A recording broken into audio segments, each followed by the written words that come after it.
Would you read it for the camera? I think it's a great Dear letter. Mr. Stanton, I have long been a fan of yours. You are a American original. I don't think you get all the credit you are due. Your talent is overlooked because you make it look so easy. I may be just a old redneck country boy, but I know natural talent when I see it. Too many pretty boys on the screen now. Give me a actor with real guts and a natural everyman ability. Please send me a autographed photo. Keep up the good work. Thank you very much, Charlie Spencer. Originally, I was supposed to do that scene in Repo Man with a gun, where he uses blanks for that the black guy did. The one that Cy Richardson did? Yeah, I think I was supposed to do that originally. I think Alex was pissed off at me at that time. We got in a couple of big hassles on the film. Have you ever thought about directing? Have you directed stuff? No, one time Francis Coppola, I was working with him on a film, One from the Heart, and he said, Harry Dean, you direct this scene. No director of his stature or any director in my lifetime has ever said that. And I directed the scene. Fred Forrest and Terry Garr. You've done over 50 TV credits and over 100 film credits. Might be 170 now. I don't know. That was, I don't know him. Yeah. So it's a lot of work. It's a lot of longevity in a field where a lot of people don't have much longevity. Why do you think you have such longevity? Everything, as far as I'm concerned, everything is predestined. Everybody's scared shitless of that word, predestined. It's all predestined. This is predestined. We didn't know all this was going to go down today, and people generally cannot accept that. But that's part of the game that's being played, too. Some people accept it. I accept it. Other people don't. So you don't think things in your life shape what's going to happen to you? Like, you were in the Navy when you were, like, what, maybe 19, 20 years old, something like that? Yeah, so. You were in World War II. Yeah. You don't think that changed your outlook on anything that has course happened it to you did. after that? Of course. Everything changed my outlook. Right. I mean, you did a lot of theater. You were in New York. What made you decide that you wanted to come to LA? Again, there's no answer to that. Don't you follow what I'm trying to say? Well, everybody wants an answer to why I did this, why all this happened. Ultimately, there's no answer to it. Everything happens the way it's going to happen. Nobody's in charge. It's all going to go down. Iraq, the war, Napoleon, serial killers, wars, all of it. You never know what's going to happen next. We think we're in charge. 10 seconds from now, none of us in this room know what we're going to be thinking or saying. So who the fuck's in charge? Do you know the word noosphere? I've heard the word. You've heard it? Define it for me. Noosphere is the sphere of human consciousness and mental activity on the planet, which is a phenomenon that happened when the planet gradually evolved and men have evolved and they became conscious. There was consciousness and awareness and the reflection of everything that's happening. And that's the noosphere, especially related to its influence on the biosphere, all the living things, and the evolution of that consciousness. Now that's all happening as one huge organic whole. But is the noosphere a constant? It's constant until it goes. Right. Eventually the Earth's not going to be here, and at one time it wasn't here. Don't you get it? And it's all going to go. Well, that's kind of sounds like a nihilist cop-out in some ways. Total nihilism. What's wrong with that? Does nihilism excuse you from responsibility? What's nihilism? Well, what you pretty much just said, a belief that you're nothing. That you're nothing, that events are happening regardless of you. Ultimately, there is no individual you entity. That's an illusion, but that's part of the noosphere, the game that consciousness is playing on the planet. And again, I'm not sitting here trying to be all wise and pontificating and, and my son, let me tell you, fuck that. There's a lot of enlightened guys around today, just as enlightened as Christ was or Buddha or any of them. There's a German guy, Eckhart Tolle, Tony Parsons, this guy in France. There's guys all over, and Einstein too, and Heisenberg. the atomic physicists. They arrived at the same point, that science can't solve the mystery of the universe. So you'll ultimately end up with no answer. It's just what is. So that's the Buddhist concept, that it's an illusion. It's not only an illusion, it's insane. And one guy said it was to realize when man thought he was a separate individual with a separate soul, created a violent situation. So how much of your philosophical beliefs do you bring into the roles that you play? I don't have any philosophical beliefs. How much of your notion of existence do you bring into the roles you play? Do I bring into it? Does the way you look at the world influence the way you act in a film? Obviously. You know, Harry, the ending of Repo Man, you say something. You go, I'd rather die on my feet than live on my knees. Live on my knees, yeah. That was Emilio Zapata. Zapata. Yeah. Did you do that a lot in films? Do you bring in your, general, all kinds of knowledge and try to infuse it into roles, like in lines? Yeah, when the opportunity presents itself, yeah. You work within a community. Is that community important to you in any way? Nothing's important, ultimately. So when a director tells you to do something that you feel is not truthful, can you do that? No. Why wouldn't you just say, okay, it doesn't really matter. It might make me look like a jerk, but so what? Well, all of this I'm talking about, nothing matters and everything, that's part of the game. I'm playing the game, but I know it's a game. Who are the greatest actors that have influenced you? Oh, Marlon, of course, And Marlon and I were good friends, too. We talked about all these things all the time, for hours on the phone before he died. Marlon asked me once, he said, what do you think of me? And I said, I think you're nothing. He went, he knew what I was talking about. It was the whole Eastern concept. One guy phrased it, to realize you're nothing is wisdom. To realize you're everything is love, or pure intelligence, pure awareness. And ultimately that can be defined in words. It's beyond words, it's beyond consciousness. And that's a hard sell. But it's true. Do you spend a lot of time thinking about the roles you want to accept, or do you believe that it's just better, hey man, just throw yourself in the mix and no, work? Read the script. It depends on what the script has to say, the writing. Is it intelligent writing? Is the dialogue good? Is it believable? Is what the film's saying make sense? What impact it's going to have on an audience?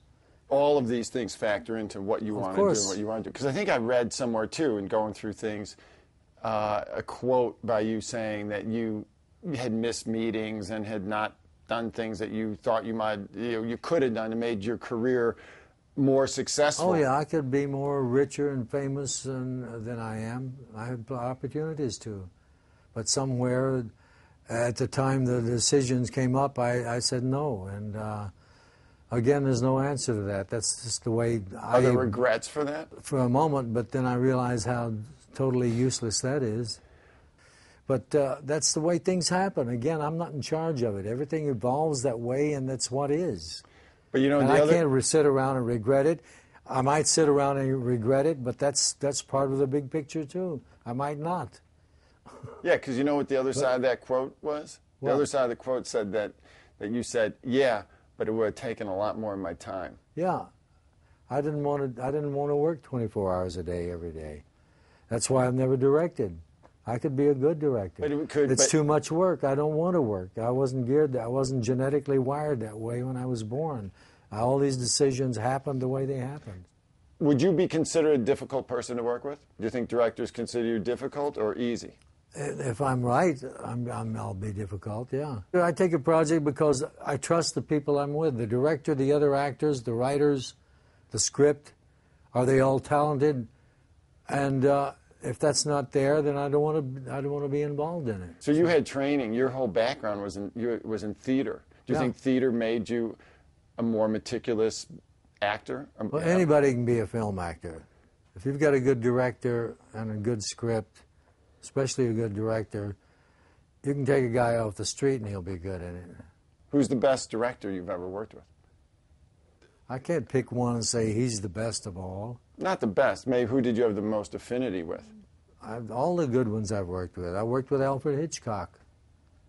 I worked with John Huston. I worked with Martin Scorsese. I worked with Francis Coppola. David Lynch, brilliant director. They're all brilliant. They're all great directors. And what do you think makes a great director? If they know their job, if they know what they're doing, they have a vision, they have if they've got their shit together, you know. And have you ever worked with people who haven't had their shit together? Of course. But who have still made interesting films? Yeah, Alex Cox. I'm not attacking Alex. It's just we had differences, and he knows this. But that's, you know, these are just ego. This is ego, different, you know, conflicts. Do you look at yourself in a sage-like way at all? In certain situations, yeah. So you think you have... But it's a role. It's just a role, you know. But life's a role, right? Huh? Life's a role. You just said it's all a game. Yeah, it's all a movie. All of this here, all of this, all of us here, and the war in Iraq, the whole fucking thing. It's all a movie. Okay, now you and it's in the can, and it's. It's not in the can. Oh yeah, it's in the fucking can, man. That's what you don't understand. You think you have some influence on it? You think you can save the world? I think you'd change some things. Yeah. No, that was written. It is written. But that makes it sound like the frickin' biblical. You sound like Pat Robertson when you talk like that. It is written. Pat Robertson, that idiot? I'm not saying that. I'm saying everything is going to happen the way it's going to happen. And you have nobody has anything to do with it. Don't you understand what I'm saying? So you don't think if we could have defeated Bush in the last election, this frickin' war might not have happened? That had to happen the way it happened. It all happens. Everything happens and nobody's in charge of it. Don't you get it? Have you procreated? Huh? Have you procreated? Procreated? Yeah. Why well, is that? Because I just think, what about future generations? Do you think in terms of future generations? No. Care less about future generations. You don't care what happens to people after this one? After you're gone, do you think anything makes any difference? I'm not responsible, no. Would you rather leave things better or worse? I don't care. Ultimately, there's no I that has anything to do with it. This is what you're not getting. So I care about everything, but I don't. So what? You know, that sounds nihilistic again and everything. At my age, where I am now, where my head is now, it's you know, it's ultimately it's not important, and I don't say that in a negative sense. Ultimately, it's not important. It's all going to go. It's just a fucking dream, man, all of it. And it's not being cynical or nihilistic, or you can put all kind of labels on it, but it's just what is, and period. The guy who says, you know, row your boat gently down the stream, merrily, merrily, merrily, merrily, life is but a dream, and that's what it is to me. Let's play it, man. Row, row, row your boat, row down the stream, row your boat, merrily, merrily, merrily, merrily, life is but a dream. Row, row, row your boat, gently down the stream, merrily, merrily, merrily, merrily, life is but a dream. Row, row, row your boat, gently down the stream, merrily, merrily, merrily, merrily, life is but a dream. So, Harry, what are you doing now? What's I'm doing a series on the Mormons, HBO. Tom Hanks producing it, his company, called Big Love. It's about the Mormon polygamists. I'm playing a patriarch, 11 wives. The youngest one's 14 years old. Well, do you find it hard to play a believer? It's no harder than living than this is. It's all part of the game. It's all a game. It's all a movie. It's all a game. And there you are. So, Harry, any thoughts about Repo Man? The fact that it's lived on this long, that this character, this everyman character that the people see in Bud, they so strongly relate to. Yeah, it was Alex's writing, and it was his concept. But don't you think you bring an everyman quality to a lot of the roles that you play? I bring myself, whatever that is, and... There was another quote I saw here. We were talking about Paris, Texas, and you said, I took the same approach as I would to any other part. I play myself as totally as I possibly can. Yeah. My own Harry Dean Stanton act. Yeah. What does that mean? You play, you mean you try to become as much of you as you can in the roles that you play? Of course. Who else can I be? I mean, you went from being Bud, and then a couple weeks later, you were Travis. Yeah, but every human being that watches Bud or Travis or Marlon Brando in a role or any actor in a role, every human being in the audience can identify with everything the guy's doing. Everybody's experienced everything, or at least thought about it, or felt what's going on the screen. It's all connected. There's nothing unusual about it. You have to be still and wait. Be still and know. It's on the wall up there. Be still and know. The ending of Repo Man, the fact that the kid transcends and you end up getting shot in the chest and laying in the, dying in the parking lot. Well, we don't know. Why did he transcend? Why didn't you go off? There you go again, man. You think there's an answer to that? Why didn't you get to go? That's the way life is.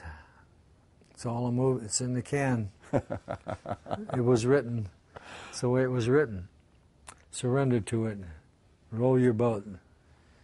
Yeah, I've got a thing here. One little thing.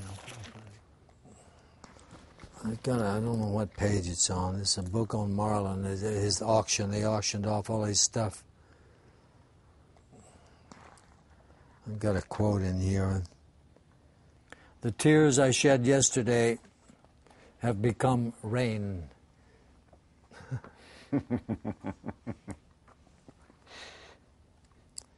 Marlon, God, I love that guy. He was great. I like a quote that not many people have heard of Einstein's. He says, the new religion must be a cosmic religion. It should transcend personal God and avoid dogma and theology. Covering both the natural and spiritual, it should be based on a religious sense arising from the experience of all things natural and spiritual as a meaningful whole. He said Buddhism answers this description. If there's any religion that could cope with modern scientific needs, it would be Buddhism. So he arrived at the same place the Buddhists did, and the Taoists. Taoism, the same thing. Well, there's another one that's very in the same vein from the Tao Te Ching, the Taoism, Right. It says, if you don't realize your source, you stumble in sorrow and confusion, which is Buddhism, suffering. Right. If you realize where you come from, you naturally become tolerant, disinterested or detached, amused, kind-hearted as a grandmother, dignified as a king, immersed in the wonder of it all, or the Tao. You can deal with whatever life brings you, and when death comes, you're ready. Seeing everything as a meaningful whole, religion and everything. The one connected whole. One connected whole. Yeah, all of it. And Jung on my door over there, as a matter of fact, I've got a great quote from Carl Jung. He said, the self is a circle whose center is everywhere and whose circumference is nowhere. Nihilism? No. But there's a little Japanese poem, short poem, Old pond, frog jumps in, splash.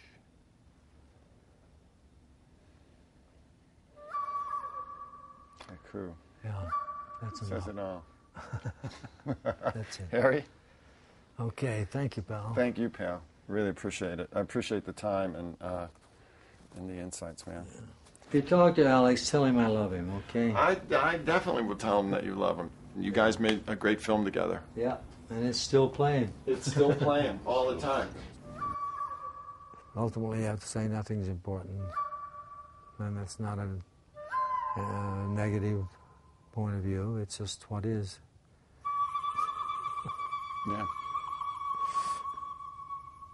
And everybody knows of it. Everybody's aware of it. There's no corner on this market that I'm talking about. Christ was trying to say the same thing.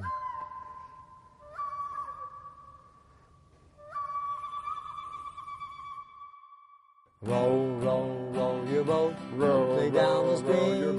Merrily, merrily, merrily, merrily, life is but a dream. Row, row, row your boat gently down the stream. Merrily, merrily, merrily, merrily, life is but a dream. Row, row, row your boat gently down the stream.